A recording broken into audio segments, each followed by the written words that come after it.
आप देख रहे हैं डार्क फाइल्स। तो चलिए बढ़ते हैं आज की इस कहानी की ओर। अपने दोस्त रमेश के साथ बातें करते करते मैंने जब दीवार घड़ी में वक्त देखा तो मैं चौंकते हुए एकदम से उठकर खड़ा हो गया, क्योंकि घड़ी में रात के 9 बज रहे थे। बातों ही बातों में इतना वक्त कब निकल गया पता ही नहीं चला। तभी रमेश बोला, घड़ी मत देख, आज अब कहीं जाने की जरूरत नहीं है, कल सुबह चले जाना। इस पर मैंने रमेश को बोला, नहीं यार, नहीं रुक सकता, तू तो जानता है मेरे बॉस को, एक दिन अगर काम पर नहीं गया तो मुझे खा जाएगा।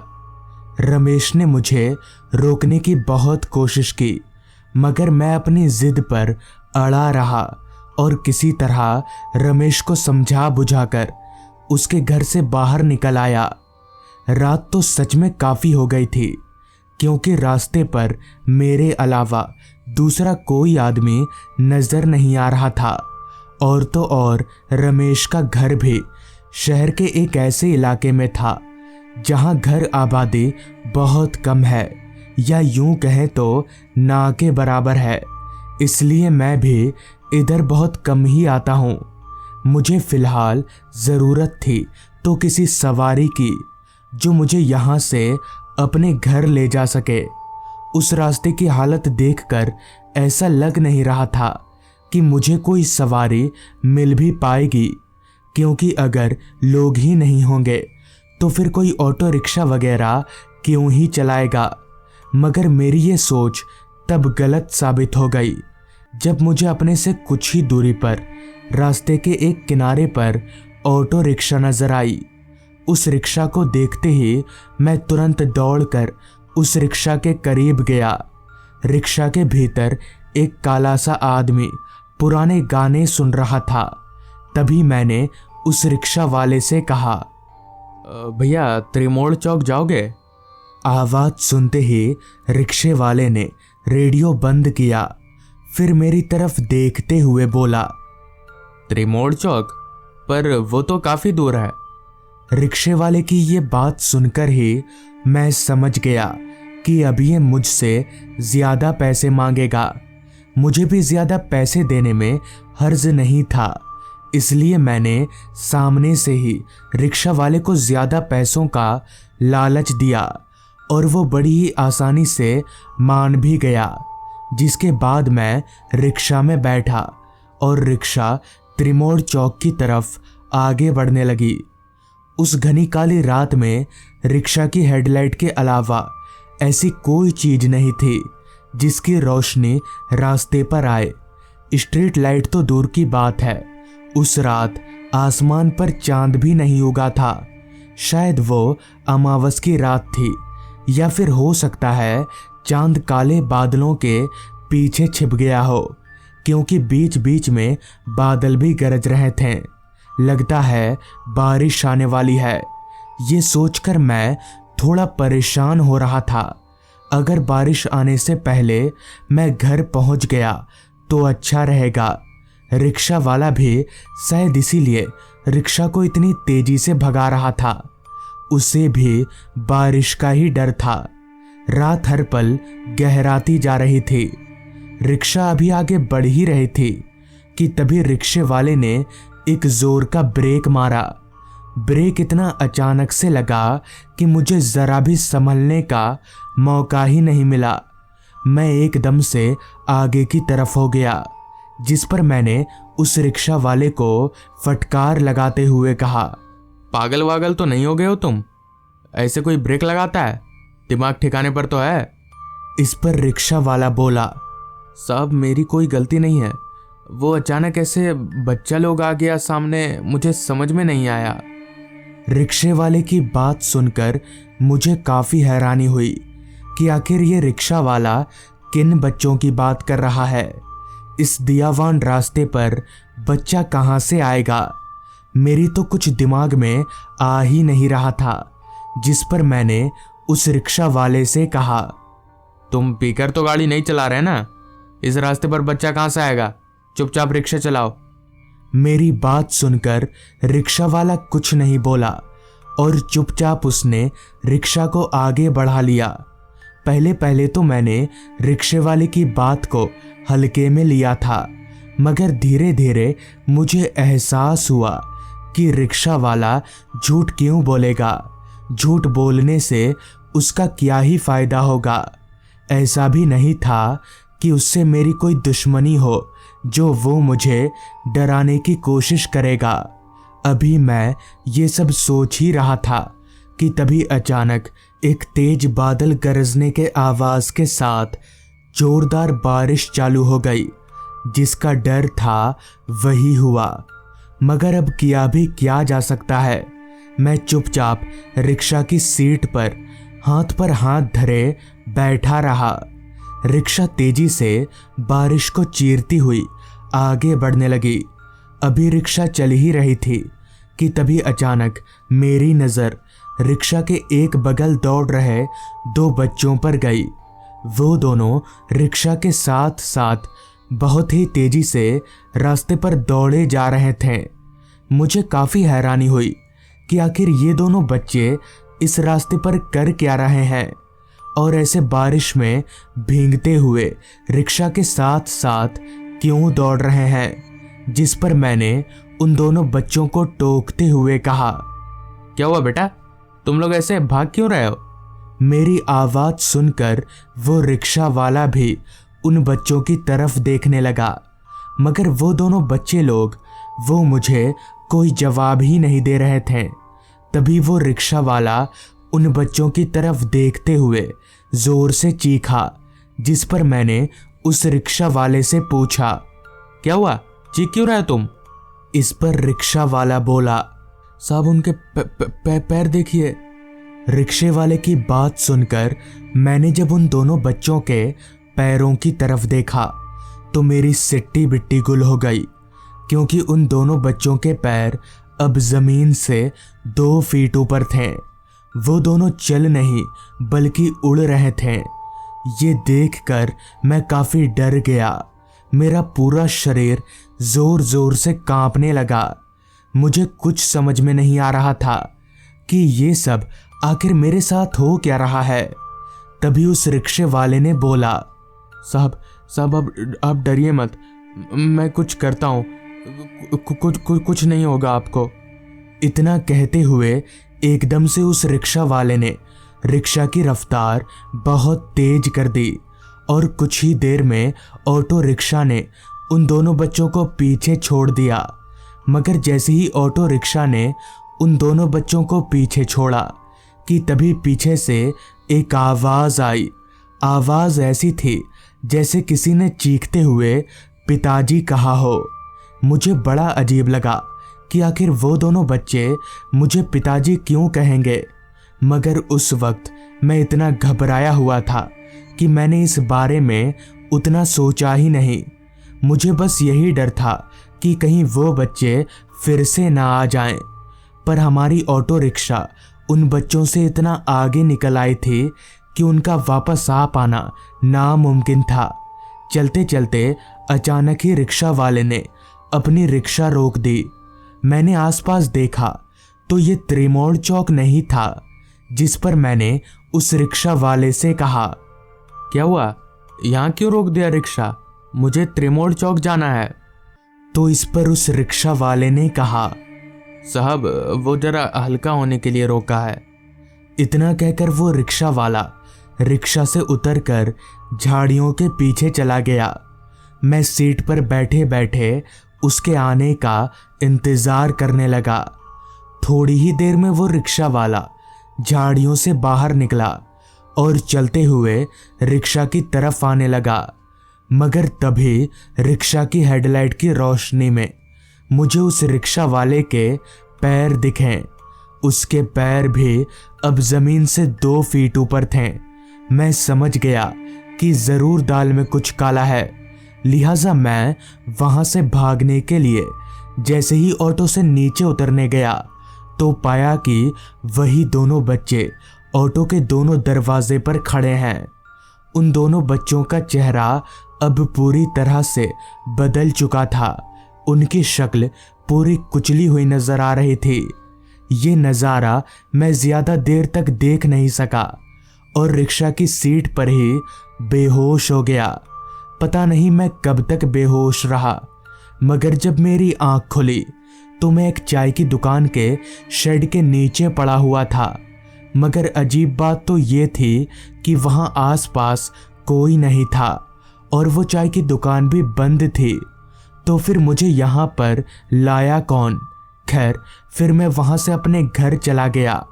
बाद में जब मैंने इस बात का जिक्र लोगों से किया तो पता चला कि आज से कुछ महीनों पहले एक ऑटो वाला अपने 2 बेटों को लेकर उसी रास्ते से अपनी ऑटो से कहीं गुजर रहा था।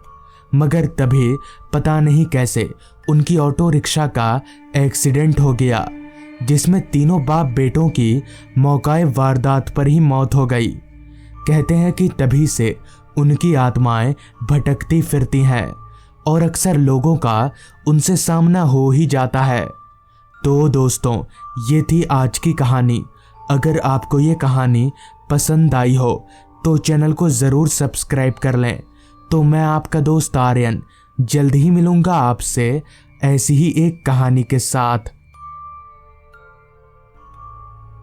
शाम के तकरीबन 6 बजे मैं जब नीलगढ़ गांव के बस स्टॉप पर उतरा तो मेरा मन जरा भी खुश नहीं था। कभी सोचा नहीं था कि इस कारण से गांव आना पड़ेगा। दरअसल अभी थोड़ी देर पहले ही मुझे दादाजी का फोन आया था। फोन पर उन्होंने बताया कि दादी जी अब इस दुनिया में नहीं रहीं। ये खबर सुनकर मुझे आज 20 सालों के बाद अपने गांव जाना पड़ रहा है, क्योंकि मैं एक अरसे के बाद अपने गांव आया था। इसलिए रास्ता पहचानने में मुझे थोड़ी तकलीफ हो रही थी। और क्योंकि गांव में यहाँ सिर्फ दादाजी और दादी माँ ही रहते थे, इसलिए बस स्टॉप पर कोई लेने भी नहीं आ सका। खैर, जैसे तैसे रास्ता ढूंढते ढूंढते मैं अपने घर पहुंचा। लाश के पास दादाजी और आसपास के 2-4 लोग बैठे हुए थे, क्योंकि जिस इलाके में दादाजी का घर था वहां मुश्किल से आसपास 3 या 4 घर ही होंगे। शुरुआत में तो दादाजी ने मुझे पहचाना ही नहीं, मगर जब मैंने उन्हें अपना परिचय दिया तो वो मुझे पहचान गए। लाश को आज के आज ही जलाना बेहद ज़रूरी था, क्योंकि लाश के अंदर से अभी से ही थोड़ी थोड़ी दुर्गंध आनी शुरू हो गई थी। गांव में ना तो बर्फ का जुगाड़ था और ना ही किसी और चीज का। ऊपर से अब कोई लाश को देखने वाला भी नहीं आने वाला था। वहां मौजूद सारे लोगों से जैसे ही मैंने इस वक्त लाश को शमशान ले जाने की बात कही तो सारे के सारे एकदम से पीछे हट गए। उनका कहना था कि आज अमावस की रात है और अमावस की रात शमशान में जाना ठीक नहीं होगा। मैंने उन्हें समझाने की बहुत कोशिश की, मगर उनमें से कोई भी शमशान जाने को राजी नहीं हुआ। शाम धीरे धीरे रात में तब्दील हो रही थी। समझ नहीं आ रहा था कि अब क्या करूं, अकेले लाश को शमशान कैसे ले जाऊं। तभी मेरे दिमाग में एक आइडिया आया, जिसका जिक्र करते हुए मैंने वहां मौजूद लोगों से कहा, अच्छा, आप लोग शमशान नहीं जा सकते ना, पर एक ठेला गाड़ी का तो इंतज़ाम कर सकते हैं। मेरे इतना कहने पर गांव वालों ने एक ठेले वाले को किसी तरह ज़्यादा पैसों का लालच देकर शमशान जाने के लिए हाँ बुलवा दिया। ठेले वाला अपना ठेला लेकर दरवाजे के ठीक बाहर खड़ा था।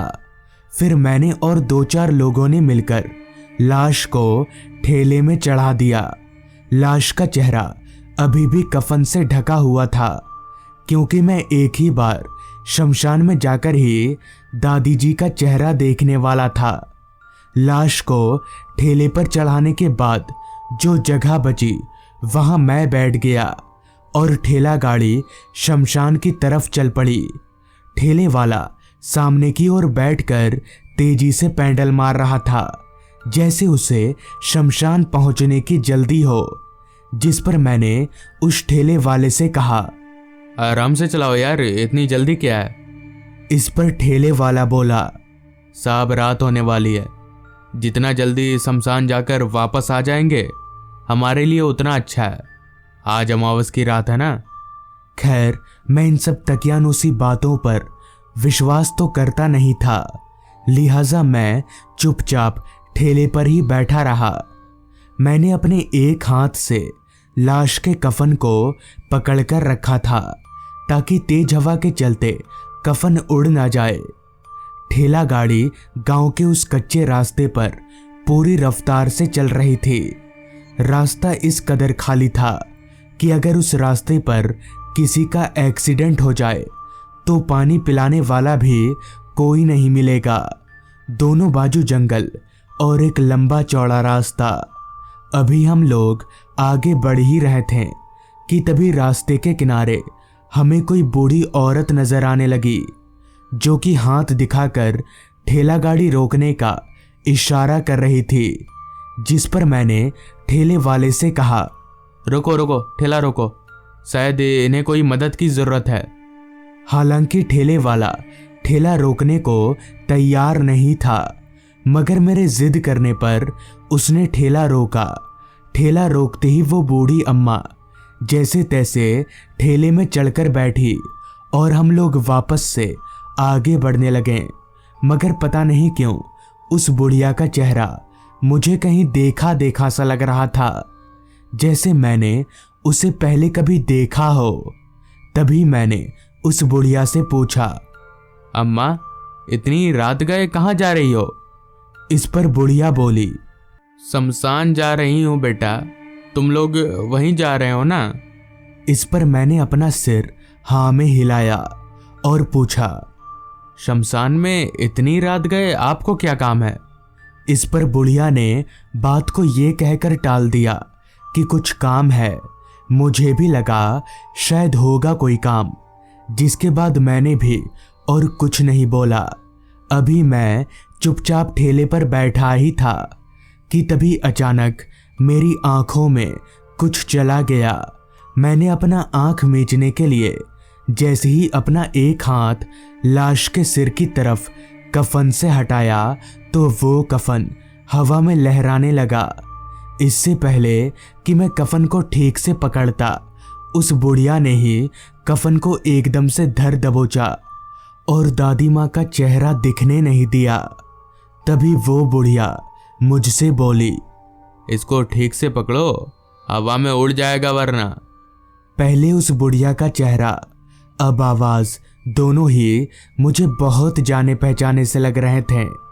खैर कुछ ही देर में हम लोग शमशान पहुंच गए। नीलगढ़ गांव के शमशान में ये मेरा पहली बार आना हुआ था। तब रात के 9 या 9:30 बज रहे होंगे। मैंने और ठेले वाले ने मिलकर लाश को नीचे उतारा।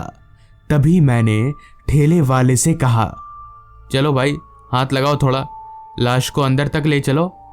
इस पर ठेले वाला बोला, देखो साहब, मैं अंदर नहीं जाएगा, अपनी यहीं तक बात हुई थी शमशान जाने की, बस इसके अंदर मैं नहीं जाएगा।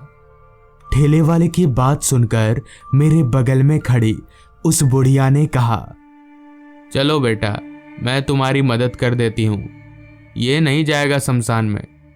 इससे पहले कि मैं उस बुढ़िया को कुछ बोलता, उसने झुककर लाश को एक तरफ से पकड़ लिया। मैं भी कुछ बोल नहीं पाया और लाश को दूसरी तरफ से पकड़कर शमशान के अंदर ले जाने लगा। शमशान पूरी तरह से खामोशी के गिरफ्त में था। दूर दूर तक हमारे अलावा और कोई इंसान नहीं था। शमशान के अंदर जाकर हमने लाश को जमीन पर रखा और मैं उस बुढ़िया को लाश के पास रखकर लकड़ियां लाने चला गया। शमशान चारों तरफ से जंगलों से घिरा हुआ था, इसलिए लकड़ी खोजने में मुझे कुछ खासा दिक्कत नहीं हुई। लकड़ियां लेकर मैं वापस दादी माँ की लाश के पास आया। वो बुढ़िया अभी भी उसी तरह से लाश के पास ही खड़ी थी। खैर, मैंने चिता सजाना शुरू किया। चिता सजाने के बाद अब सिर्फ लाश को जलाना ही बाकी रह गया था। इसलिए मैंने सोचा 20 सालों के बाद एक आखिरी बार दादी माँ का चेहरा देख लूं। ये सोचते हुए मैंने जैसे ही लाश के चेहरे पर से कफन हटाया तो मेरे होश उड़ गए। मुझे मेरी आंखों पर यकीन नहीं हो रहा था, क्योंकि दादी माँ का चेहरा और मेरे बगल में खड़ी उस बुढ़िया का चेहरा एक ही था। मतलब ये कि वो बुढ़िया कोई और नहीं बल्कि मेरी दादी माँ की आत्मा थी। तब जाकर मुझे समझ आया कि इनका चेहरा मुझे कहीं देखा देखा सा क्यों लग रहा था, और 20 सालों में मैं अपनी दादी माँ का चेहरा लगभग भूल चुका था। इसलिए मैं उन्हें पहचान ही नहीं पाया। मैंने एक नज़र दादी माँ की आत्मा की तरफ देखा तो वो मुझे देखकर मुस्कुरा रही थी। दादी माँ की आत्मा को देखकर पता नहीं क्यों उस वक्त जहाँ मुझे डर लगना चाहिए था, वहीं मेरी आंखों में आंसू थे। किसी तरह से मैंने लाश का दाह संस्कार किया, और दाह संस्कार करते ही दादी माँ की आत्मा मेरी आंखों से ओझल हो गई। फिर मैं शमशान से बाहर निकला और सीधे घर चला गया। उस दिन के बाद से दादी माँ की आत्मा मुझे कभी नहीं दिखी। दादाजी अब मेरे साथ शहर में रहते हैं। आज उस घटना को 6 साल बीत चुके हैं, मगर अभी भी मुझे दादी माँ का वो मुस्कुराता हुआ चेहरा अच्छे से याद है, और शायद मैं अपने जीते जी उस चेहरे को कभी नहीं भूल पाऊंगा। तो दोस्तों, ये थी आज की कहानी। अगर आपको ये कहानी पसंद आई हो तो चैनल को ज़रूर सब्सक्राइब कर लें। तो मैं आपका दोस्त आर्यन जल्द ही मिलूंगा आपसे ऐसी ही एक कहानी के साथ।